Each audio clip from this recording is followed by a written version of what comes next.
Peyton Reed, director of both Ant-Man and Ant-Man and the Wasp, is very hopeful for a third film in the series and claims to have planted seeds that could be developed in another movie. Although Paul Rudds Scott Lang has yet to make an impact as an official member of the Avengers in the Marvel Cinematic Universe, both of his solo turns as Ant-Man have been commercially successful and well received critically, arguably offering the franchise's most lighthearted and comedic adventures. However, both Scott Lang and Hope Van Dyne, Evangeline Lilly, are set to have an increased role in the wider MCU with the currently untitled Avengers 4.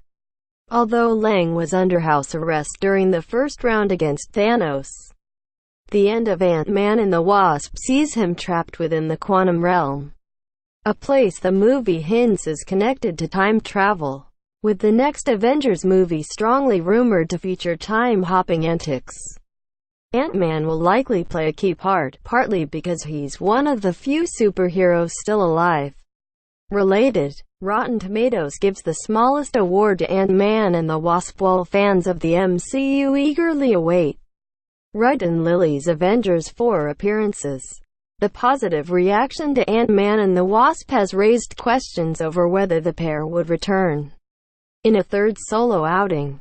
Speaking with Screen Rant while promoting the home media release of Ant-Man and the Wasp, director Peyton Reed confirmed that while he has no firm idea of Marvel's plans for the series, he is very interested in making another Ant-Man movie.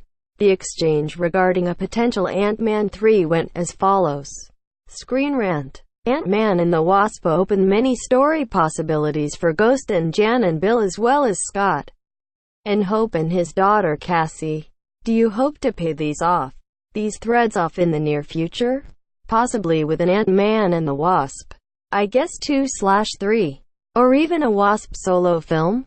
Peyton Reed. Well, I hope that we get to do a third one. I'm being completely sincere when I say we really don't know yet, because I know in the run-up to the next Avengers movie, everything is being played very close to the vest. But as we were writing and shooting this movie, we certainly set things up in this movie that we hope we get to pay off. And we talked a lot about everybody's arcs and where we want everybody to go next. So, I'm really hopeful that we'll get to do a third one, because I really do. I really have fallen in love with these characters, and I think there's a lot more story to tell. With Themisier, fans of the Ant-Man movies will be mightily reassured, not only because it sounds like a third movie is very much on the table, but also because it seems highly likely Reed would return to direct it. Although the development of the first Ant-Man was disrupted by the departure of original director Edgar Wright, Peyton Reed ultimately brought a grounded sense of levity to the character, along with an endearing group of genuine and relatable characters. It's interesting to ponder exactly what Reed is referring to when he speaks of setting things up in Ant-Man and the Wasp that could be explored in a future movie.